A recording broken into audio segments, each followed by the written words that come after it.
इसके प्राण हैं। भारत की भूमि पर अनेकों तीर्थ हैं, परंतु धर्म क्षेत्र कुरुक्षेत्र ऐसी दिव्य पावन धरा है जहां वेदों की ऋचाएं गुंजायमान हैं। ब्रह्म की उत्तर वेद सामंत पंचक ब्रह्मवर्त के नाम से भी कुरुक्षेत्र को जाना जाता है। इस पावन भूमि पर शक्तिपीठ ब्रह्म सरोवर आज भी ये घोषित करता है कि ये धर्म क्षेत्र है। इस पुण्य भूमि की महत्ता तब और अधिक हो गई जब ये भूमि महाभारत युद्ध हेतु चयनित हुई और महाभारत युद्ध से पूर्व इसी भूमि से भगवान श्री कृष्ण ने गुंजारित किया गीता उपदेश, शांति और सद्भाव का शंखनाद। लेकिन ये धरा केवल महाभारत की धरा ही न रही, ये लैंड ऑफ महाभारत न रही, बल्कि गीता उपदेश स्थली के रूप में संपूर्ण विश्व इस भूमि को प्रणाम करे, स्मरण करे। गीता उपदेश केवल उपदेश नहीं, ये तो मानव जाति हेतु उपचार है। गीता मानवता का श्रृंगार है।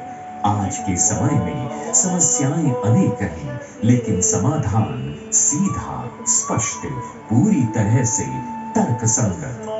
भगवत गीता न कोई संकीर्णता, न भेदभाव, न पक्षपात, सबके लिए एक समान।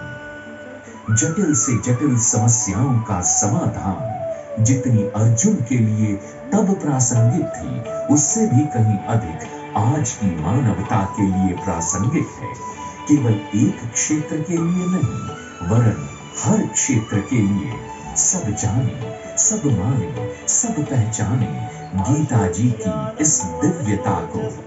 मानव मात्र की मुस्कान, प्राणी मात्र का कल्याण, श्री कृष्ण कृपा को जीवन आधार मानकर मानव मात्र की सेवा सहायता में अहर्निश भाव से समर्पित परम पूज्य गीता मनीषी श्री स्वामी ज्ञानानंद जी महाराज के मार्गदर्शन में गतिमान है। अनेकों सेवा कार्य, अनेकों गौशालाएं, हजारों गरीब परिवारों हेतु निःशुल्क मासिक राशन, निःशुल्क चिकित्सा शिविर, प्राकृतिक आपदाओं में राहत, ऐसे अनेकों सामाजिक कार्य। श्री कृष्ण कृपा सहारा है, सेवा धर्म हमारा है।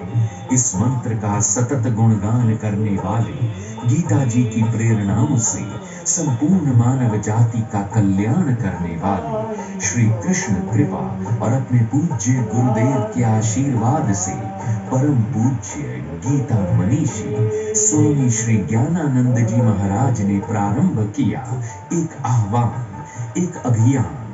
जियो गीता, गीता के साथ जियो, गीता के अनुसार जियो।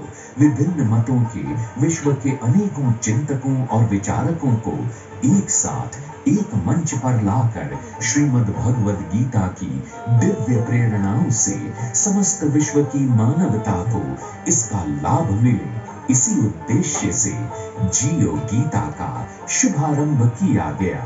और फिर वो ऐतिहासिक क्षण भी आया जब श्रीमद् भगवद गीता उपदेश की 5151वीं जयंती दिल्ली के लाल किला मैदान पर एक भव्य आयोजन के द्वारा मनाई गई।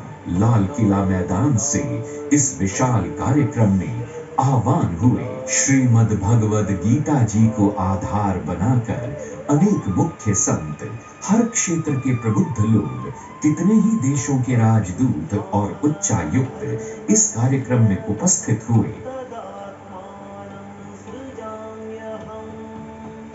लाल किला मैदान के इस कार्यक्रम की गूंज भारत की संसद में भी सुनाई दी। मीडिया में इस कार्यक्रम पर विशेष रूप से डिबेट की गई। हरियाणा की सरकार ने एक विशेष निर्णय लिया। गीता उपदेश का सम्मान प्राप्त हरियाणा की पावन भूमि कुरुक्षेत्र को संपूर्ण विश्व में श्री गीता स्थली के सम्मान के साथ परिचित कराया जाए। इसी को ध्यान में रखकर सन 2016 में पहली बार कुरुक्षेत्र की भूमि पर आयोजित हुआ अंतरराष्ट्रीय गीता महोत्सव। कार्यक्रम के सुखद परिणाम मिले और अंतर्राष्ट्रीय गीता महोत्सव भारत के बाहर आयोजित हुआ मॉरिशस में।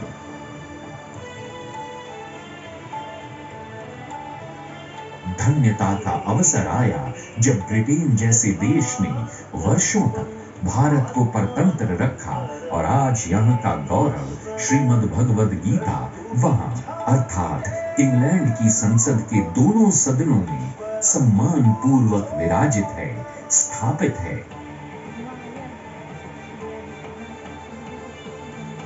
ब्रिटेन की राजधानी लंदन में भी अंतर्राष्ट्रीय गीता महोत्सव का आयोजन हुआ।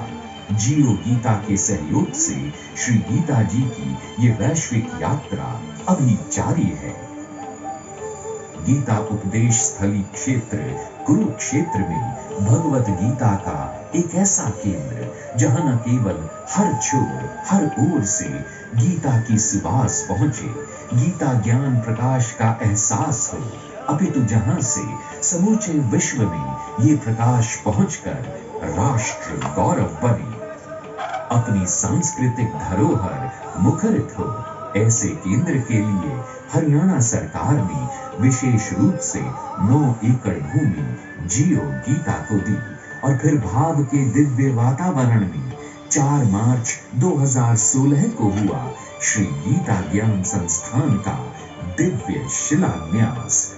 जीवन उत्थान के लिए स्वच्छ, स्वस्थ, सबल राष्ट्र निर्माण की समस्याओं के समाधान की एक मजबूत नींव रखी गई। गीता ज्ञान संस्थानम के निर्माण की इस परिकल्पना के पीछे पूज्य महाराज श्री की दूरदृष्टि और भविष्यमुखी चेतना कार्य कर रही है।